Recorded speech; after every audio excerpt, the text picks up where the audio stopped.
Welcome to today's episode. As we get ready to slide into the new normal, Matt brings you the latest training segment of PI Perspectives.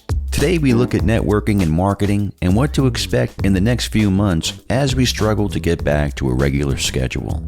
Now, Matt offers some great tips on how you can be proactive and get a jump on revitalizing your business. This episode is brought to you by Crosstrack's case management software.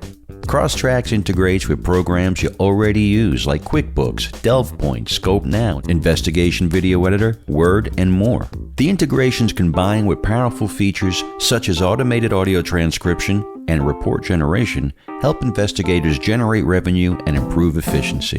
The system can be customized for any investigative specialty. Start your free trial today at crosstracks.co and use promo code PIP20. Let's get into training mode and join our host, private investigator Matt Spare. Hello, everyone. It's Matt with PI Perspectives, and we're getting back to a training episode. It's been a while since I've done one of these. Wanted to jump on and just talk a little bit about networking and what that's going to look like going forward, in my opinion anyways. So hopefully by the time we're hearing this, we're all getting towards the end of the line here as far as our shelter in place and stay-at-home orders. And it's been a real interesting time, especially here in New York. Definitely trying to do things a little bit differently. I think we've all gone through different phases within this 2 to 2.5 month period of how we were going to approach dealing with this, right? So I think the first way we wanted to approach this was continuing education, right? Let's get out there and watch whatever webinars we can watch and soak up as much information that we could soak up and make ourselves better at what we can do. And that was great. And believe me, there's been some really, really fantastic content out there. Just amazing. So impressive to see people in this industry really come together and in the spirit of doing what's right and taking care of one another. Just getting out additional content and ways for investigators to get better at what we do. I think once we started doing all that and folks started accumulating these free webinars and watching and listening and doing all this stuff, I think the next phase was like, oh my God, I have no work coming in. What am I going to do next? The freak out moment kind of grasped everybody, right? How are we going to stay in business?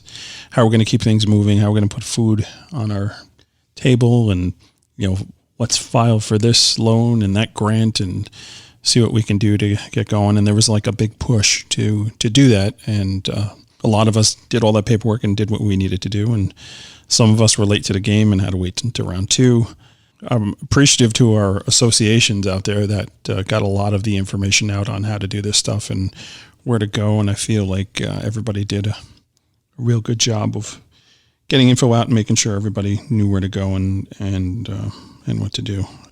You probably spend a lot of time calling clients and just checking in and seeing where they were at, and really interesting to watch that evolution too, like having conversations with people very early on in March and then having follow-up conversations with people in early May and seeing what that looked like.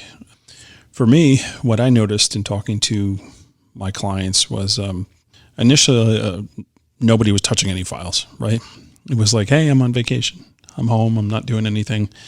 Don't need to worry about work for a bit, and we'll figure out what's going on. And then with the attorneys anyway, they started implementing online depositions, and they were actually required to do some work. There were hearings in front of judges, and I recall hearing stories about people being reprimanded for not wearing suits from home. They're having conferences with judges, and you can't wear shorts or anything like that. So definitely heard a bunch of that.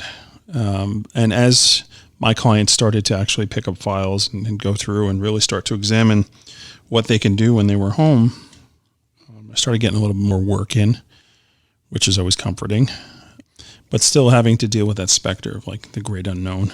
And, we're trying to figure out here in New York when we're going to be opening up. The governor's opened up some of our state, but not all of our state. And we've got to hit 7 metrics. And, the county I live in is second to last in being able to open back up, which is a bit frustrating but I get it and I understand, right? Only New York City is behind us, and it's going to take time, but seeing that process and how everything rolled out together has been pretty interesting. So I've noticed, just from talking to attorney clients and people, like once they started picking up files and working things, there's been a real move to settle cases. So from what I'm hearing is a lot of my clients have settled or come to agreements. The cases will be settled before the end of the year. They're also not sure when they're going to have trials by jury. So the prospect of having to wait till at least January to actually have a case in front of a jury is not appealing to a lot of attorneys. So they are weighing that when the settlement offers are being made. So I feel like a lot of cases have actually concluded and have been settled, or at least they're working on doing things. I know there were a couple cases where I just had to finish up doing a last minute investigations before they accepted a settlement, just to make sure everything was the way it should be, right? So doing asset searches and talking to witnesses and just verifying what one carrier said the witness was going to say was actually verified, and had a couple of those that we worked on. So just helping our clients settle their cases, move things forward, and I feel like a lot of that was done. And I also feel like there's this specter that round 2 of COVID-19 will be coming in October or November, and there's a good chance that we'll have to shelter in place again. And I feel like there's going to be a push this summer to really get out there and get some work done. And I just through my conversations with some of my clients, I feel like there's going to be a big push. It's definitely going to be a busy summer. So what does that mean for the investigator? How do we get all our ducks in order, ducks in a row? And I think that's part of like that second phase of, oh my God, like what are we going to do here? I got to check into my clients and see how things are going to go. I think like building a really good infrastructure and a good game plan, a vision for like the rest of the year, I think is important.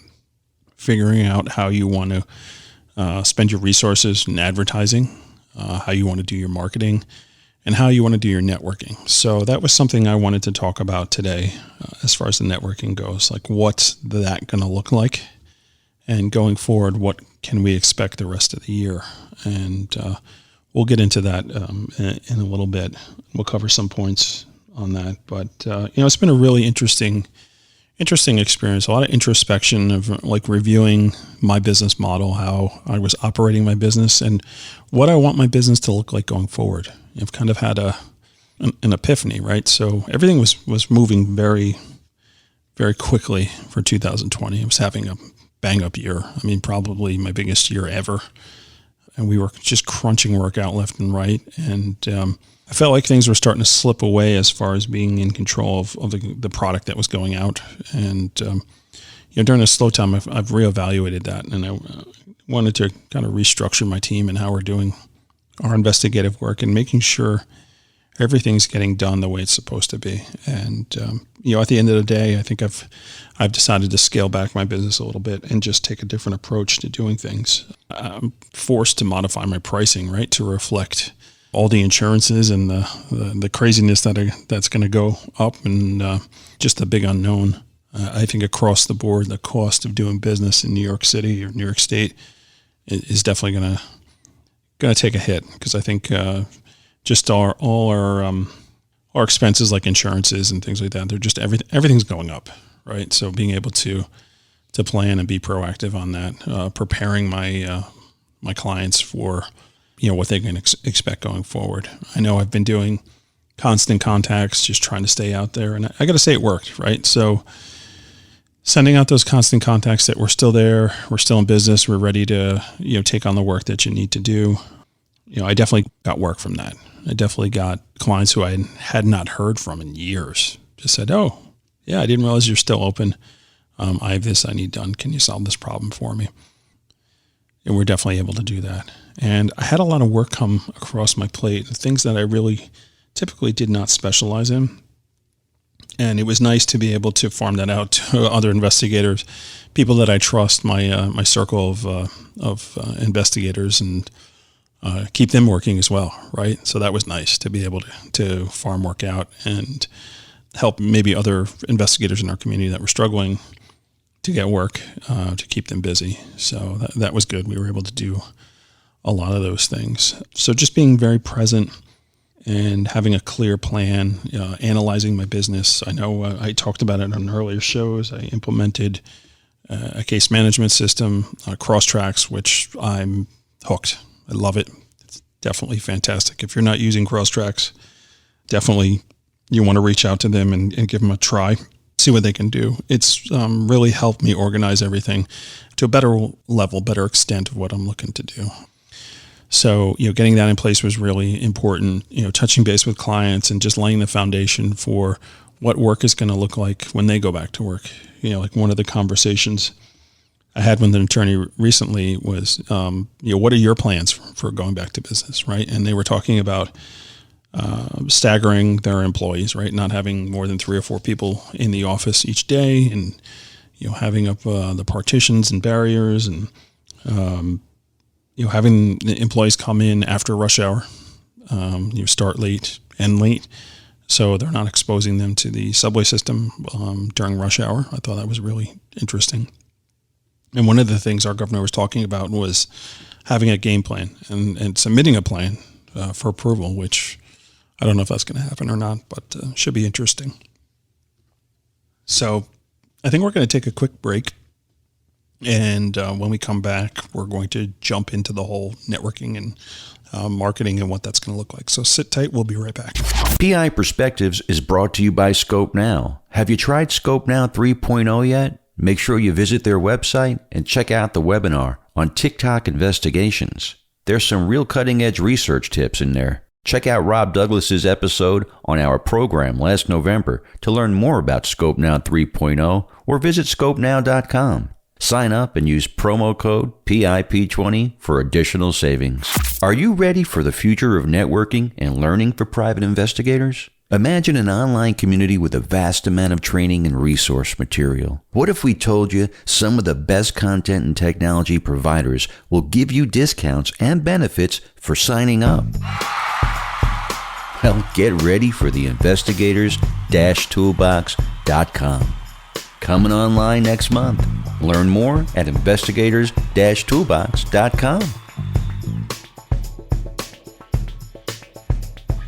Welcome back, everybody. You're on PI Perspectives, and today is a training episode.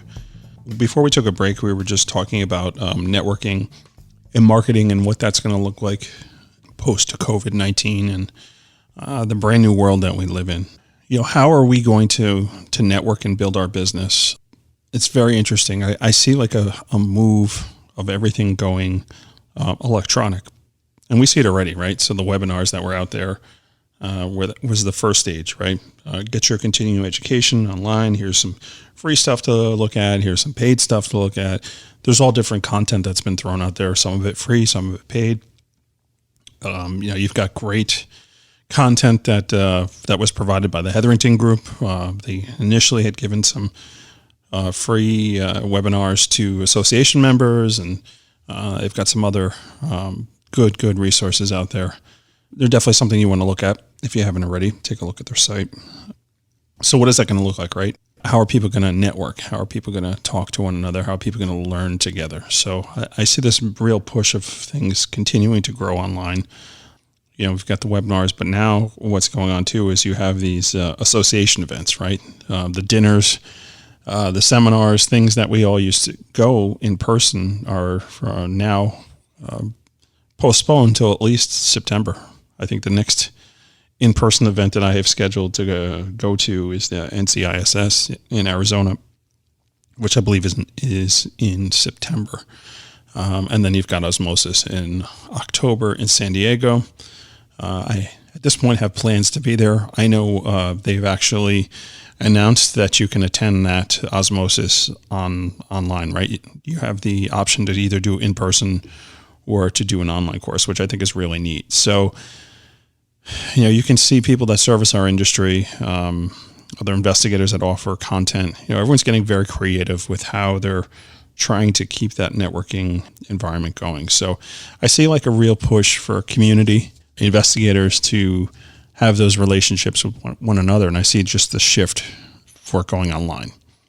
You're having these Zoom meetings or these WebEx meetings where there's going to be some training, and there's a bunch out there where actually they have certificates being offered, continuing education.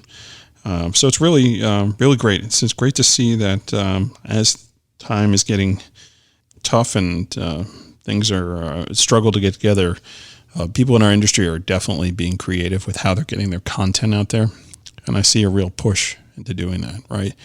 So I think it's important for us to continue to network. Any kind of association event, if they're going digitally, it's a good way to go check it out, right?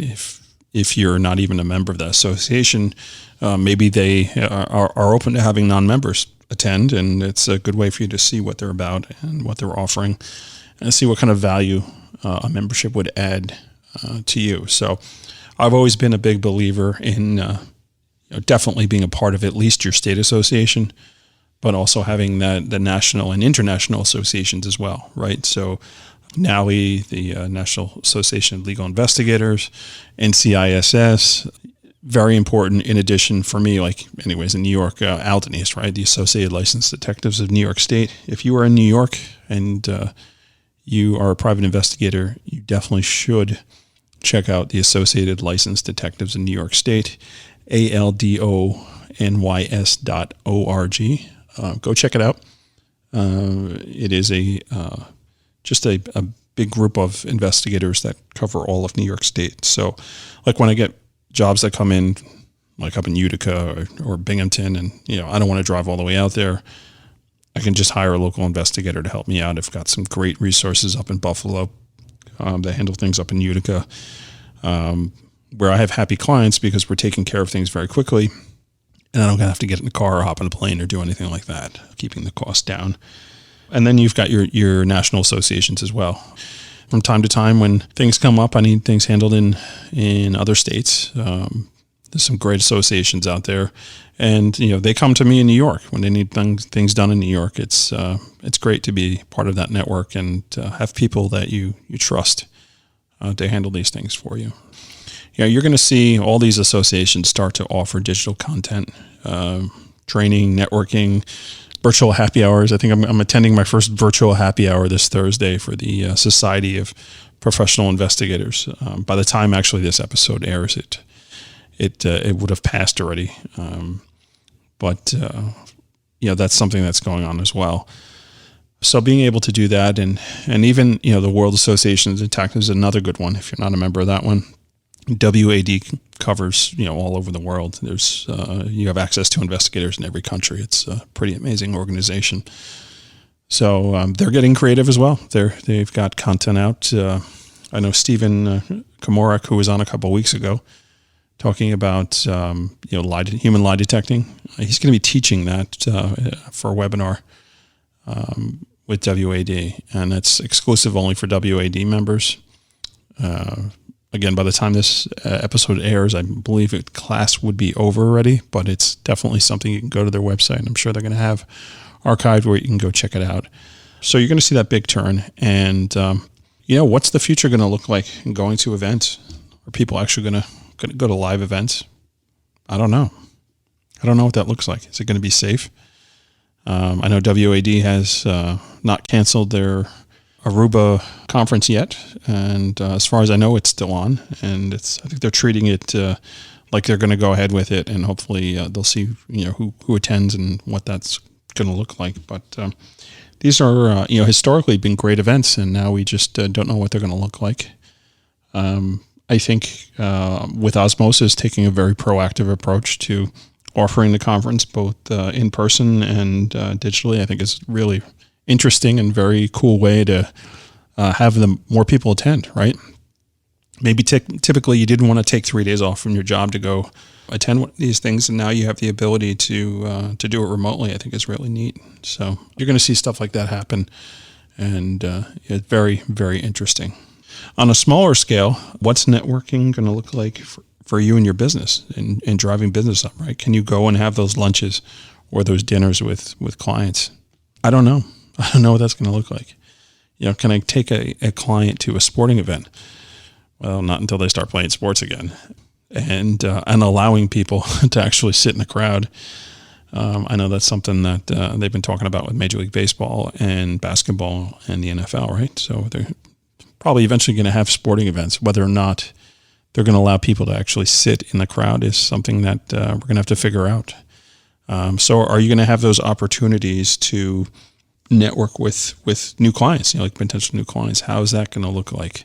So I think it's going to be very interesting. And I think you really, as an investigator and a salesperson, I think the way I would approach this is, contacting your current clients and, obviously keeping those relationships strong, but also asking them, hey, can you refer me to 3 or 4 of your colleagues, somebody who would appreciate the work that we do, and just give me a way to get in touch with them. I know I can't meet with them in person, but maybe I can do a phone conference or do a Zoom and introduce myself and, tell them what we can do, send them some brochures and some information, and at least lay the groundwork. So by the time they are able to meet with you in person, you've already got that established relationship, right? So, not being afraid to ask a current client for more business, that's something you should really consider doing if you haven't done it already, right? I know I used to do that when I would go in-person meeting, right? I'd have a bang-up meeting with a client that, it's one of those, hey, I'm just following up on the account. I'm already doing business with them. But I always close the meeting with, hey, can you think of 3 or 4 colleagues that would be interested in trying our services? I think that's a great way to approach things. If you're not doing that, you can consider doing that. And then you have those folks that actually don't necessarily work with attorneys. Maybe they work with John Q. Public.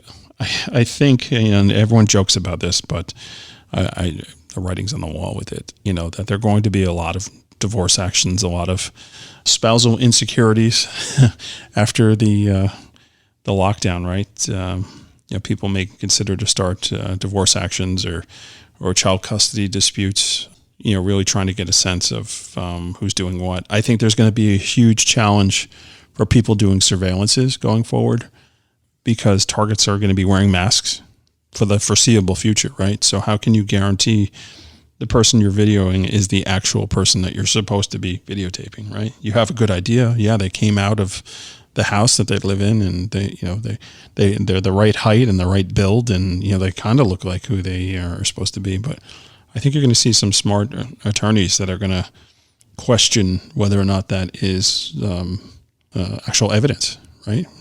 Your Honor, there's no way to prove that the person under that mask is the exact person, right? You're going to see shenanigans like that happen. So I think it's going to be very interesting going forward. And I think the investigators that are going to survive and get through this are going to be planning, having plan B when their typical work isn't coming in, just being creative on how you're going to do work. I know one of the things that's floating around in the Facebook groups right now is we can help check and verify to make sure your employees are working from home the way they're supposed to be working from home. There may be some investigators that are interested in doing that kind of work, and there's probably some money in it. I don't know. It doesn't sound very interesting to me, but that's my own personal opinion. And I've been known to turn away work that doesn't interest me. So it's not a knock if it's out there and you're struggling and the work is available. Please, by all means, take the work. And there's been some whispers of contact tracing, right? Is that going to be available to the investigators? I know there's some free courses that are out there. It doesn't pay that much money, but it's a way to keep your investigative skills honed and a way to generate some extra income in the meantime. And you may want to consider it if it's out there and the work is available. Doing that kind of stuff. So, just having plan A, B, and C, I think is really important to figure out, now that the crisis is over, until it's not over, right? How are you going to make the most amount of money? How are you going to grow the business back? How are you going to replace all this lost income? Just having a plan in place, I think, is really important. So, marketing is going to be very, very interesting. It's going to be questionable. How much money do you actually sink into doing marketing? And one of the things I've noticed also with my attorney clients is they are starting to advertise. And there was a point where they had advertising turned off. But now it's like, okay, so we should be working again in 2 or 3 weeks. Time to start spending the money on the advertising, because we want to get the word out before the other law firm does. And the other law firm says, oh, okay, well, they're starting to advertise. We're going to put more money into advertising because we don't want to lose our cases to law firm ABC, right? So a law firm 123 starts adding more money, and then law firm JKLM says, oh, well, they're doing this over there. Let's throw more money than they're throwing, and vice versa. And next thing you know, you've got a lot of casework, a lot of cases that need to be worked on. So I see that kind of stuff starting to happen. I had a really good week last week with work. We were very close to pre-COVID numbers, which was very encouraging. And I'm seeing that trend continue this week. So that's always good. It makes me happy, right? Want to be able to service my clients, and everything just feels better when we're doing what we should be doing and not trying to find stuff to do or trying to be creative. So I think there's going to be that push to get going, but I think once the floodgates open, we're going to be real busy. One of the things I've noticed too is process serving. Huge increase in process serving. I was talking to a server recently and saw a bunch of posting online that they were really overflowed with process serving work. There was another colleague I spoke to who does a lot of surveillances that said, they were incredibly busy and they never had to slow down. And they thought that this particular time was going to be a time that they could catch up on their work and get reports done. And they weren't even able to do that because they've been so busy with work that's come in, which is fantastic, right? We always love to hear that. So as we're getting closer and getting ready to go back to work on a more normal schedule, just, have a plan in place and then have backup plans, right? Try and forecast and try and see, how you can recover that lost income and be creative in what you're doing. Definitely don't sit around and wait for the phone to ring. You're going to have to be assertive and, contact those clients, ask them for referrals to other clients.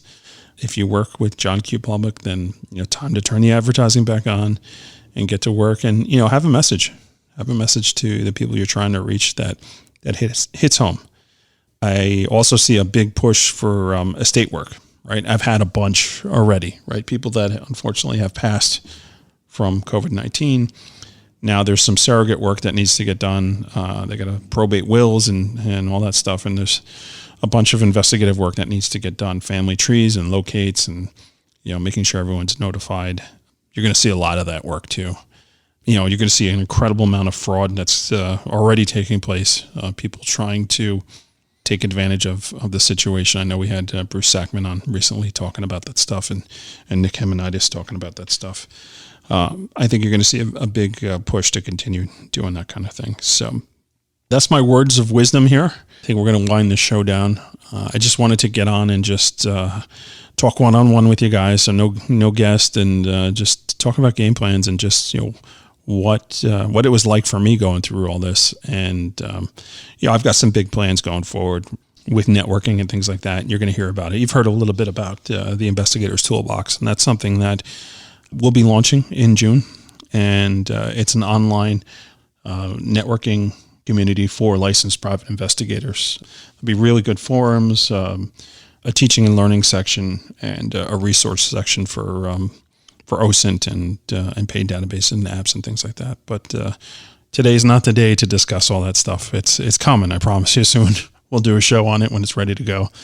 But you can look for that in the near future. And it's something I'm very excited by. I'm just humbled by the partners that have agreed to join in and provide content and provide discounts and benefits for community members. It's going to be something really, really neat. So I'm going to wind down here. I thank everybody for tuning into this, and I hope you were able to glean a little bit of information that you can put towards your own business. And I appreciate you guys. I really do. I appreciate you guys listening.